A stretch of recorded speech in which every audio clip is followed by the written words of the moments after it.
All right, good morning, Chair Postman, members Garrett, Vollendroff, staff, and guests. The lobbies are open. Recording has begun. Thanks, Justin. Good morning, everybody. We'll convene the Washington State Liquor and Cannabis Board meeting for January 17th, 2024. Our first item is a piece of expedited rulemaking.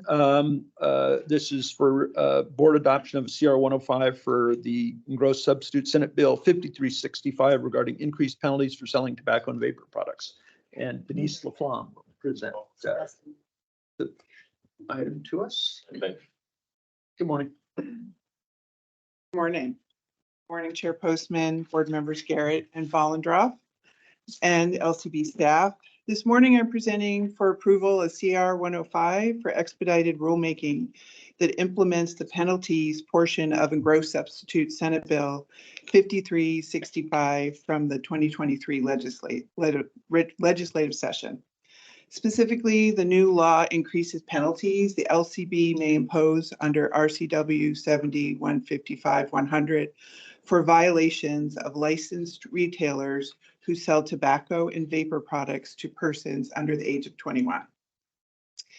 There are a series of penalty increases for the first through fourth violations outlined in WAC 314-35-075 table. There's a penalties table. The penalty for the first violation in a 3-year period increases from $200 to $1,000. The penalty for the second violation within a 3-year period increases from $600 to $2,500.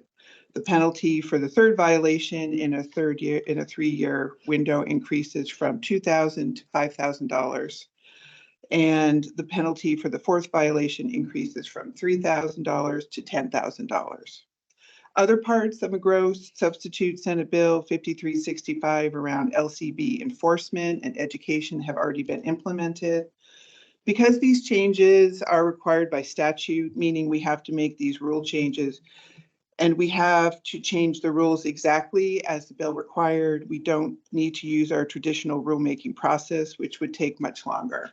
Instead, we are doing what is called expedited rulemaking, which means the CR 105, if approved today, is published for 45 days, and there is an opportunity for objection. If we receive no objections for 45 days, meaning by March 26th, then we can proceed with filing the CR 103 for final adoption of the rule, which would be during the March 27th board meeting. If we do receive an objection, which is not withdrawn by the end of the 45-day period, we will unfortunately be required to do this all through the standard rulemaking process of filing a CR 101, having a public hearing, etc.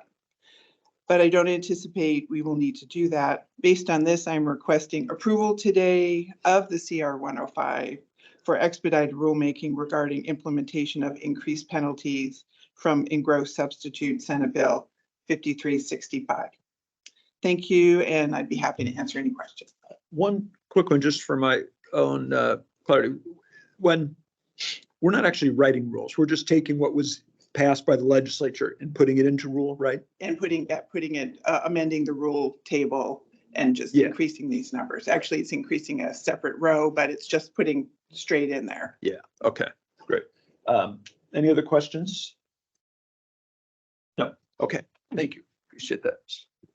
I think it's great we're doing it.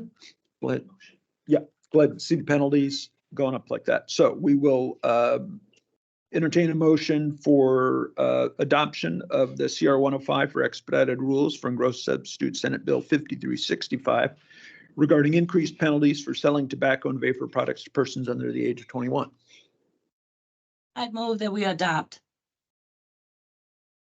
Okay. This is Jim, and I second that.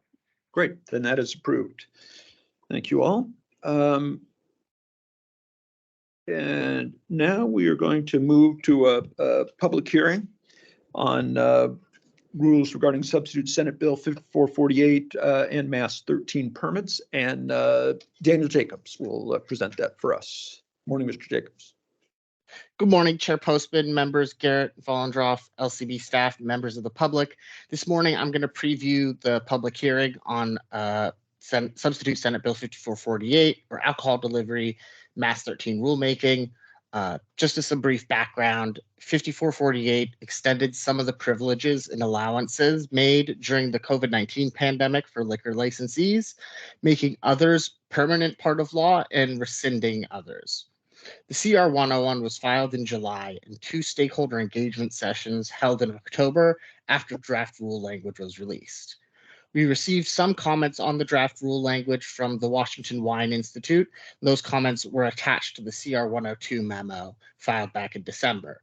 CR 102 and proposed rules were filed on December 6th, and we've received a few comments since then, all of which in support of the Mass 13 part of the rules. We additionally received a set of comments yesterday from the Wine Institute, and to my knowledge, those comments are going to be testified about during this public hearing. The Mass 13 rule project was initiated after the board accepted a petition to make a different pandemic allowance a permanent part of rule. Mass 13 permit holders currently are allowed to pour beer and wine at the customer's table, and during the pandemic, the LCB issued an allowance to let these folks pour away from the table. This allowance expired in September 2022, and a petition for rulemaking was shortly thereafter submitted to make this permanent. The board accepted this petition in January 2023. Following the end of the legislative session for 2023 and passage of 5448, the 2 rule projects were combined. The rule changes proposed in these rules fall into 5 broad categories. The first is adding references to the new alcohol delivery statute. The second is distinguishing some of the takeout and delivery requirements related to this statute and distinguishing those from other pre-existing takeout and delivery rules. The third is on ready-to-drink cocktails. The fourth is on consolidating and some very slight tweaks to outdoor service rules. And the fifth is on the Mass 13 rule changes. Regarding the first change, RCW 6624-710 codified several requirements that were already in many of the rules being amended, such as requiring a complete meal to accompany any alcohol sales, that delivery drivers hold Mass 12 permits, and some other requirements. Where these requirements were already in rule, we simply added a citation to this RCW, and where they weren't in rule, we added in those requirements. Secondly, some licensees identified in RCW 6624-710 could already sell alcohol through takeout via other endorsements and in some instances based on their enabling statute. Thus, this created some confusion because these licensees now had the ability to take alcohol through takeout and delivery, but under 2 different endorsements and through 2 different sets of rules. To clarify this, some rule language was removed to make clear which rules applied to which endorsements, as well as a new rule created in what will be WAC 314-03-600, which is a table that explains whether or not a meal is required and whether or not third-party delivery prohibited, depending on the type of license that the liquor licensee holds, as well as the type of endorsement or privilege at issue. Third is ready-to-drink cocktails, which, as you all know, are increasingly popular, and these have become the subject of frequent questions to agency staff just about which sets of rules apply to them. Being able to address some of these questions regarding the delivery context involved clearly stating which rules apply and providing a proposed definition for what constitutes a ready-to-drink cocktail. The fourth set of changes is about outdoor service rules. And currently there are 2 different outdoor service rules, which has created a lot of confusion because agency staff and licensees have to look at 2 different rules that cover the same topic. The reason for this is because the second rule was created during the pandemic to address some expanded allowances to allow businesses to continue operating while complying with various government requirements about limits on who could be indoors. 5448 made these temporary exception rules permanent. And so then we had 2 different permanent rules. To streamline this, we proposed consolidating these 2 permanent rules into 1 permanent rule. Some of the suggested edits from stakeholders didn't make their way into the proposed rule. That's because for the most part, we've tried to keep the outdoor service rule as similar as possible to the 2 existing rules. And we're already making a lot of changes with this rule package. We don't we didn't want to go into sort of upending the outdoor service rules writ large. One change that we did make was adding catered events as a category of instance where permanent and movable barriers are required versus a fence-free permanent demarcation. And this refers to where, depending on where the outdoor service area is, sometimes the licensee will need to have like a fence or a movable fence, and sometimes they can sort of have a dotted line or some kind of dotted line on the ground to sort of indicate where their premises ends and where something else begins. We added these catered events based on agency staff input. However, the food service requirement for outdoor service areas, those have not been changed by the proposed rules, and we're not proposing to change those. The last thing is the Mass 13 rule changes. We're just proposing to make the allowance that I talked about earlier permanent. I mentioned during the CR 102 presentation that there's been some internal agency concern about this rule change from a policy perspective. I went into more detail about this, during the 102, and I can talk about it again after the public hearing, but those concerns remain. Agency staff there's still agency staff here who remain opposed to these rule changes, and that position hasn't changed. With that, I believe we're ready to proceed with the public hearing. While we typically don't answer questions during the public hearing, if there's a question that comes up, I'll be happy to answer any questions from board members after we've concluded the public hearing and before the board meeting ends today. Thank you. Great. Okay. Thank you. Stand by. With that, then we'll open the public hearing regarding the rules on substitute Senate Bill 5448 and the Mass 13 permits.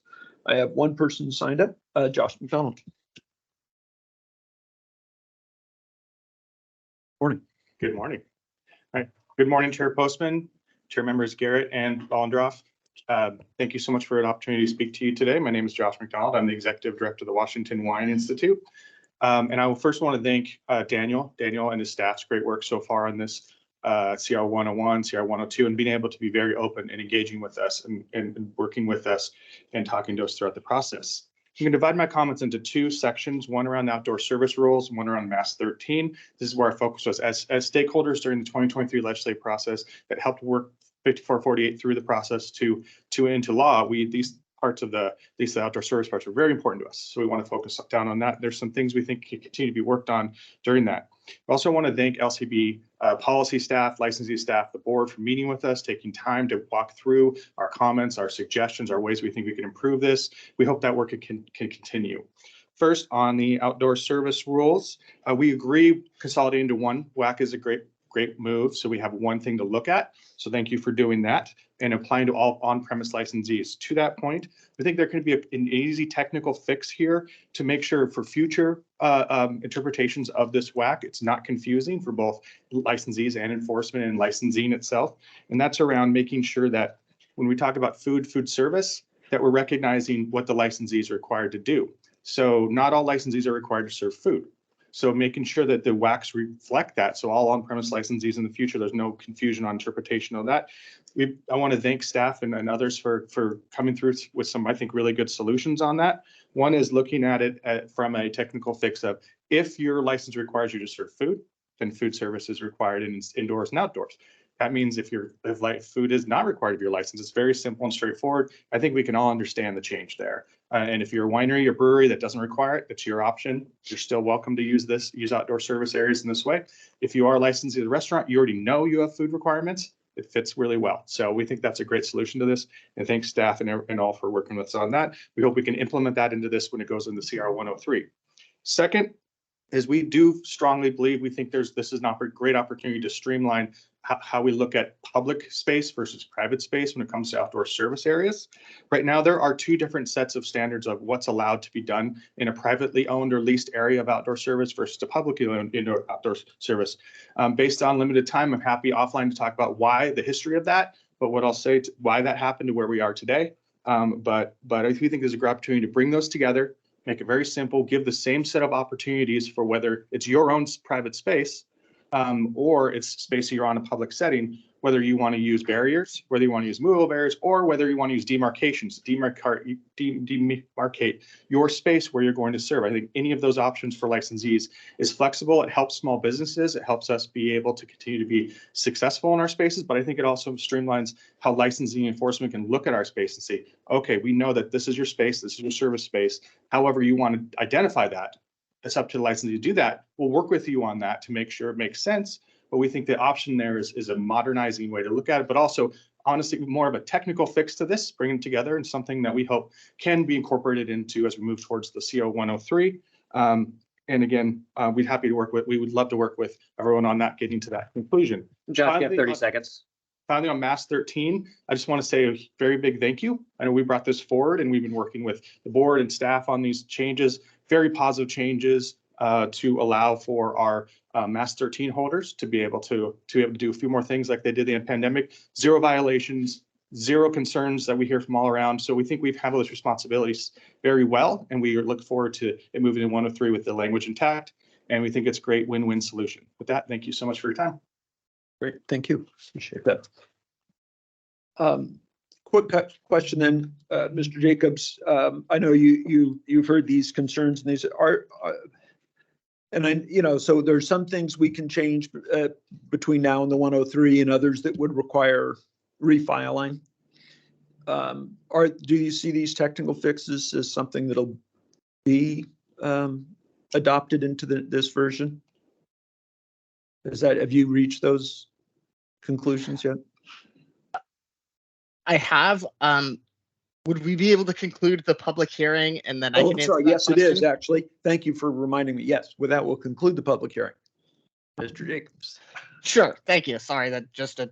I know. just No, it's technical- good. Yeah. No, No, it's fine. technical. So some of those changes, yes. The issue is, so specifically regarding the, as Mr. McDonald said, currently there's two sets of rules for if the outside service area is in a public space or a private space. And really the way to think about it is during the pandemic, when restaurants had their outdoor service area like on the sidewalk or kind of on the sidewalk versus if it's just like in their parking lot. So right now the rules basically are if it's on the sidewalk, more subject to accept a few exceptions, there has to be a physical barrier versus if it's in the parking lot, you can use a demarcation. The proposal here from the Wine Institute is to have one set of rules for both. I actually might have switched it. I think it's the other way around. I think it's that if it's with a public area, you could use the demarcation, and if it's private area, you have to use the fence. So there's one set of rules for the public spaces and one set of rules for the private spaces. Those aren't currently in the proposed rules for the 102. If we were to add that in, I think there's a good chance that would require us to file a supplemental CR 102, which, as I talked about yesterday, would push out the timeline quite a bit. The changes about the language for the food service, making it a conditional language, I think that we can probably do without needing a supplemental 102 because we're not changing really the rule requirements. We're just changing the wording to make it clear. Because right now the wording says whatever food you have to serve inside, you also have to serve outside. And their proposal is to say, well, why don't we just reword it as an if-then conditional? Like if you need to serve food outside, then you also need to serve that same, or if you need to serve food inside, then you also need to serve that same food outside. And similarly, if you don't meet the condition precedent, then you don't have the if, then there's no then.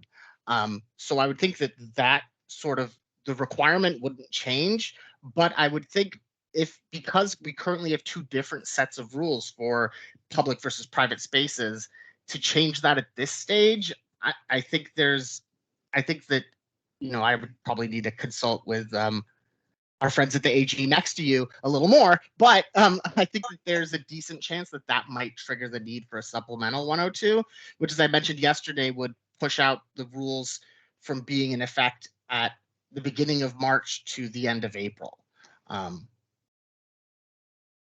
Well, I was trying to keep track yesterday when you're talking about the potential delays overall. So implementation would come 30 days later than if we didn't refile? Or that's just for refiling and then kicks it out even further for final Well, action? it would kick it out even further because we only present filings every 2 weeks during the board meetings, but the code reviser's calendar works differently. The code reviser's calendar has 2 publication dates a month, which don't always line up with our board meetings. And so, for example, if we filed something today, it wouldn't get published till next week. And because we can't have public hearings until at least 30 days after the publication date, if we ended up having to do a 102 on the 31st, it wouldn't get published till Valentine's Day, which means then we couldn't have the public hearing until mid-March. And so it would push it out more than 30 days as a short answer to your question. It would push it out closer to between 45 and 60 days. Right. Okay. Okay, great. Any other questions for Mr. Jacobs on this? I would just make a comment that I would support us checking in with the AG's office on this and exploring it a little further. Yeah, I think we should definitely do that as part of this next phase. Let's ask those questions, which I'm sure you will. So, okay, great. Thank you. Appreciate that, Mr. Jacobs. All right, thanks so much.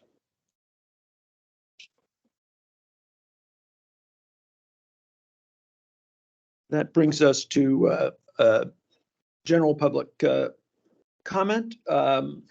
This is where everybody who signs up before the meeting has a chance to speak for up to 4 minutes. We ask people to limit their comments as much as possible to LC business, refrain from personal attacks, of course, or going too far off topic. I'll mention if I think somebody has wandered too far. Ask everybody in the room and online in any way to be respectful of each other, to those speaking and those listening. If there's any disruptions, we'll just pause until we can clear that. Remember, in the room here, microphone's very sensitive, picks up every little noise. So take any conversations out into the hallway.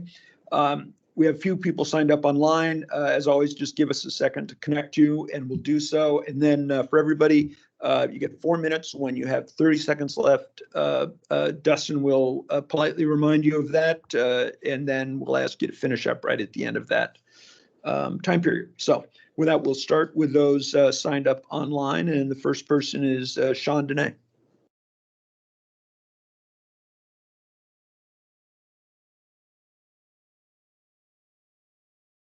Can you hear me now? I sure can. Good morning. I'm not sure if my camera works or not. Oh, there I go. Okay. Yeah. All right. Thank you so much. It's been a while since I've spoken to y'all. I'm Sean Dene, wagon seller, co-owner of Washington Bud Company. We're a 2,000 square foot grow up in Snohomish County. And we are the first company to have voluntarily tested our crops for both pesticides and heavy metals beginning in 2016 when we got our license. And I'm really concerned about a statement that Mr. Webster made in December to the Regulated Substance and Gaming Committee. He went over, and this is a quote, 3 different pathways for cannabis testing. 2 of them are initiated by us, and 1 of them is initiated by the licensee. First is the ongoing standard periodic testing, looking at products that say they're pesticide free. Are they actually pesticide free? Second are complaints or investigation-driven testing, where somebody say, hey, there's something on this particular product. Both of these pathways involve sending samples to the WSDA lab in Yakima. Third, there's a routine test that all producer processors have to do to ensure their products are safe, using one of the 8 accredited private labs. So there is a group of us that our reputations are based on providing clean cannabis. And me and my friends in that category feel like we're being pestered, like we're being targeted. And let me give you an example. On September 15th of 2020, 5 samples were taken by our compliance. Well, at that time, they were enforcement officers. It took until February 7th of 2021 for the results to come back to us. They were far below the action levels. So we know action levels are 0.1. They found things at 0.0018, 0.0048, 0.0031. And these are things that, are found that states spray in the ditches. I mean, they're herbicides, so they're not anything that any grower would put on our plants because they would kill them in any sort of, volume. Anyway, so even though they were way below the action limits, the officer still made us remediate. So we had to find a lab that could test our soil, that could test our nutrients. And so there's all sorts of different nutrients. I mean, those are multiple tests. Test our water. Those tests could not duplicate those small detection levels. But yet we had to spend over $2,500 to retest this product. At that time in February, a second round of samples were taken. And this was from tested material. So this was in February, second round taken. In November of 23, the compliance officer shared that there was a pesticide that showed it over 0.1 action level. Now, this is on a product that was already QA sampled and non-detect I have a test that shows non-detect, but the WSD lab detected it, right? It's slightly over the action level. That's where my test says non-detect. Whose test prevails in that instance? The compliance officer didn't know. So it was easier to recall John, you have 30 the seconds. product that was out there than it was to debate this at the time. Another round of samples was taken in November, and now we're waiting for that. So we're in the cycle. We're being systematically cycled through. The second thing that I wanted to ask you all about is we know that there are millions of dollars set aside for the social equity applicants. They're having a really hard time accessing that, going to Department of Commerce, going to the LCB. I'd really like to ask the LCB to take John, that's your leadership on time. this and make that happen for those folks. Okay, thank you for your time. Great. Thanks, Sean. Yeah, staff was listening, Sean, and we'll get follow up on your questions there. Appreciate it. Thank you. Christopher King.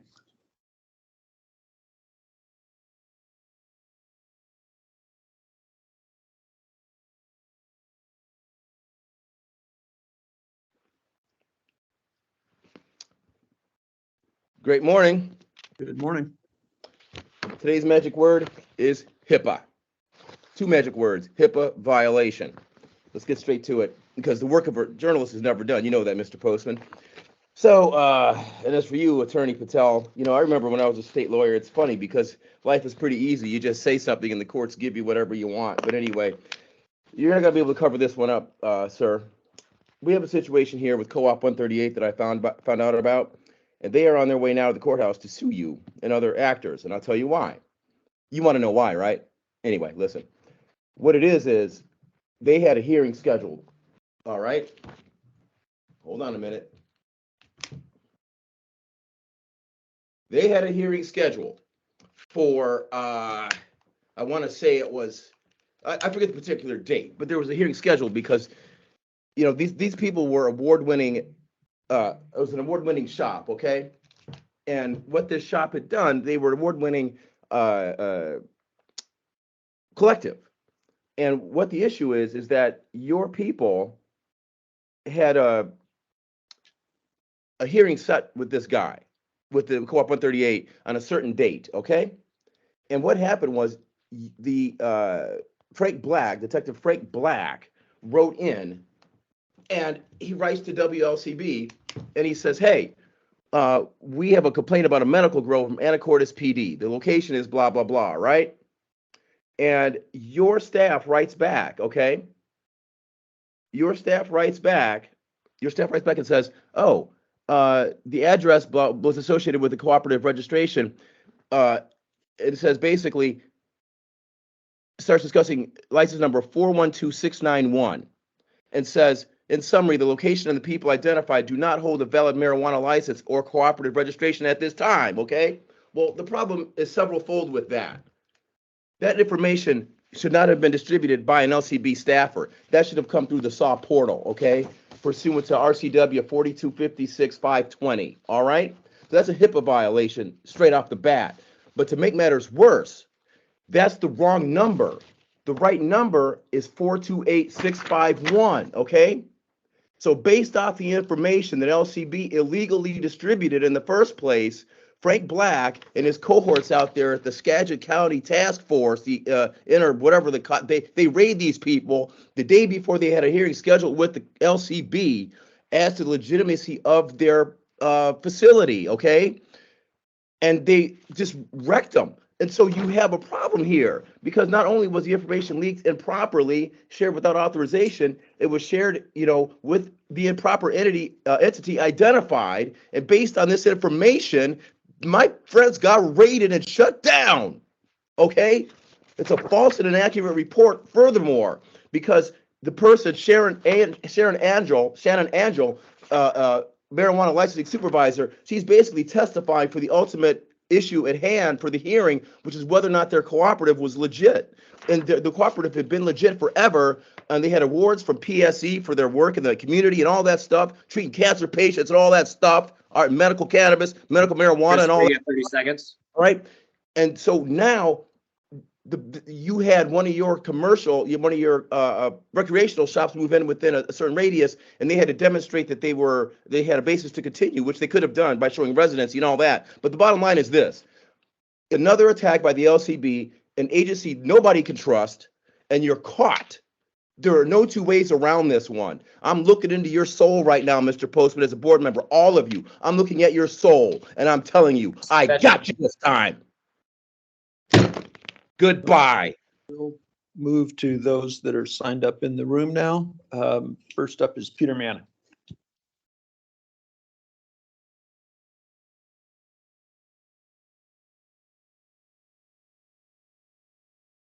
Good morning, Postman Chair, Board Member Ali Garrett, and Valendroff, Board Member Valendroff. My name is Peter Manning. Currently, I'm the president of Black Excellence Cannabis. This organization was formed, I would say, in theory, in 2015, came into fruition early 2016, and here we are today. And this organization was created because of the lack of inclusion of the Black and Brown community in the cannabis industry. But I would like to say, let me just follow my notes. I had to put this disclaimer out there. We were not responsible for some depiction of Ali Garrett with Inslee that did not come from Black Excellence Cannabis. Aaron Barfield does not represent our organization in any way, nor are we affiliated with him. And we would not attack anyone's personal likes, dislikes, or characteristics based off their person. We attack policies that we do not agree with that affect our community. We are solution-based, further and foremost. I have to clear that up. My question to the board today is, we understand that 2870 came off. A lot of people aren't happy with it, me being one. But those that did get through, there's a lack of funding out there. We understand that the funding was supposed to be available at the time that they received the congratulation letter. This is not come to fruition. We need to know why. The lack of funding for this program further divides the chances for those Black and Brown community members that did receive an application of approval. It divides the landscape even further because the white ownership still profits and benefits to this day, even stronger. Now they're currently trying to get bills passed in the House or the Senate to bring in out-of-state investment, would make these social equity licenses useless. We need to get this program moving, Mr. Postman. Bob Ferguson made a statement last week on Twitter. He said that transparency, a fair and competitive marketplace benefits consumers and businesses. If you're listening, Mr. Ferguson, our future governor, what is going on with this LCB and the social equity licensing? What has been going on since the early 2015? Currently, we are still, and I'm telling you, I'm a person that's been fighting since 2014. It's documented. And there's not one store in Seattle that's Black owned. And I mean, goddamn, excuse my language, we got to change this, man. And it's like everybody slow walks this process right when it's coming to fruition. What's up with that? Why is it that we can, I looked at I-502, I looked at how fast that worked. There were special there was special everything about making that program get to the, get in the process expeditiously. But when it comes to Blacks and brown people with social equity, it is the slowest pace, slowest walking institution or program I've ever seen. And I just don't understand why. With that being said, Board Postman, please, Peter, you have 30 seconds. let us in our community know what's up. We need to hear from you on what's going on with the funding. Thank you. Next person signed up is Mike Sy.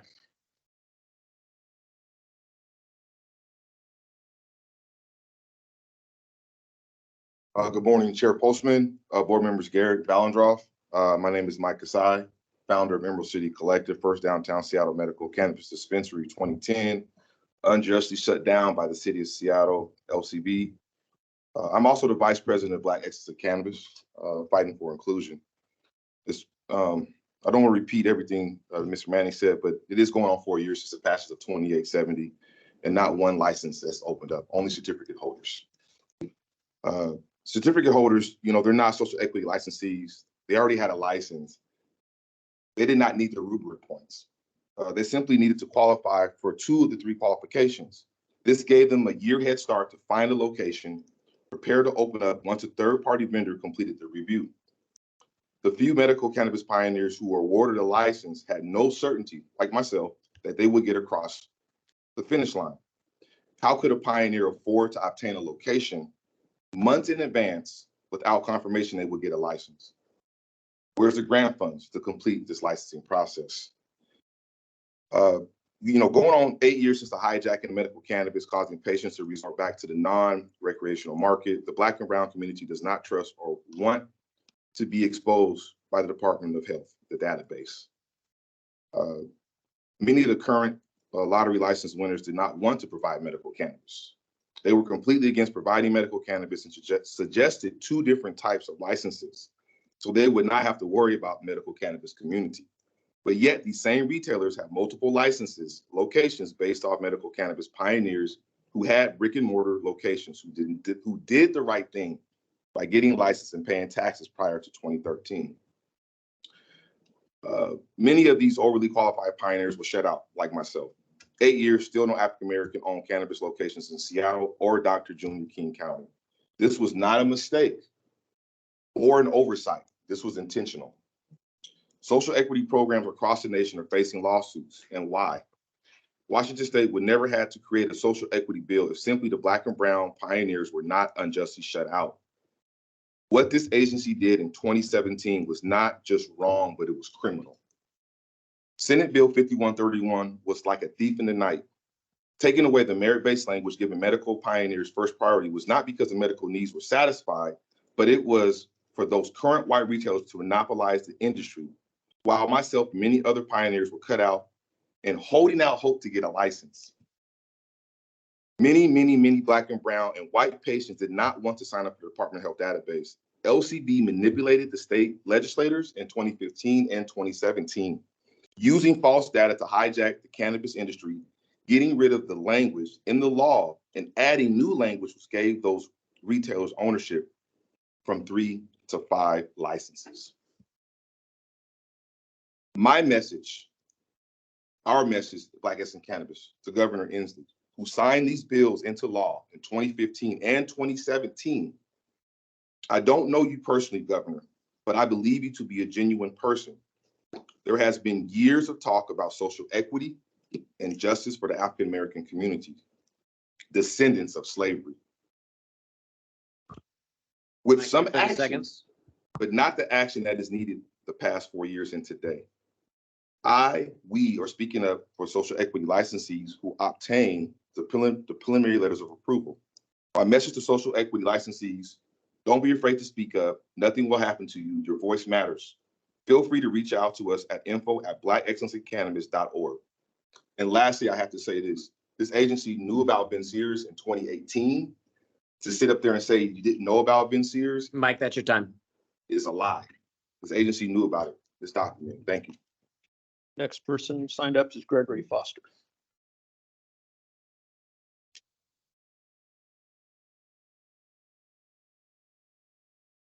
Good morning, Chair, board members, folks in the room and online.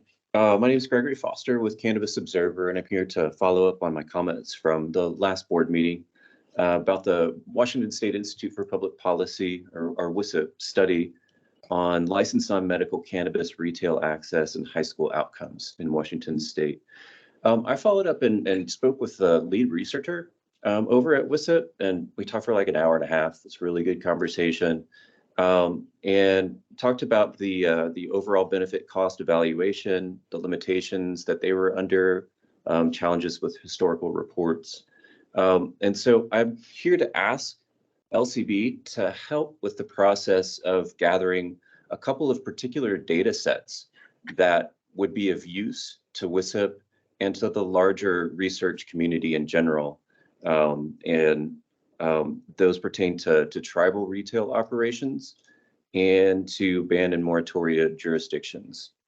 So in the conversation about this particular most recent study, the hypothesis that they had was that high school outcomes would be affected by proximity to retailers, from the sense that there's a possibility of an increased probability that family or older friends might have easier access to cannabis and provide that to underage persons. She specifically said they're not assuming that kids are buying from licensed retailers. So I asked about how this particular questions are selected for research, and it's based on kind of the overall mandate criteria, how it would assist this 2-decade benefit cost analysis, availability of data, and contemporary stakeholder interest. But that availability of data was the most important one. And so in those conversations, the limitations of the study were reviewed, which included that they don't have reliable data on, probably most importantly, underage access to impairing hemp products in conventional retail settings or online and mail order. No consideration of that at all in the studies or in any of the historical studies. They didn't account for the ban and moratoria areas, and they didn't account for the presence of cannabis retail operations in tribal nations, in compacted tribal nations. So, and it's my understanding that no published academic research around cannabis in Washington State accounts for those things, which is, well, let's fix that. So a tribal retail database, well, I don't mean to make work for Ms. Conwell, who I know is on the call, but it would not be too much trouble for us to track the locations of tribal retail operations and when they began operations, or began or ended operations as well. Same with the ban and moratoria database. We undertook efforts to, within the licensing division, to identify ban and moratoria areas for the social equity program. So we have the start on that data. And so wrapping all this up, Gregory, you have 30 seconds. there is HB 2182, which is asking the agency to make a data dashboard with extensive new data publicly available, which the agency supported. And thank you, Mr. Webster, for going on record and saying that the agency is enthusiastic about building that platform. These would be some good data sets to add. Thanks for your time. Would you just, can you email me what the data sets you're specifying, and we'll pass that on? And yeah, thank you. Okay, that's all we have signed up today. So we will adjourn the board meeting for today. We'll be back Tuesday for caucus. We're adjourned. And Gregory, I think they are coming in. We're going to have to sit in. Good, good. Yeah.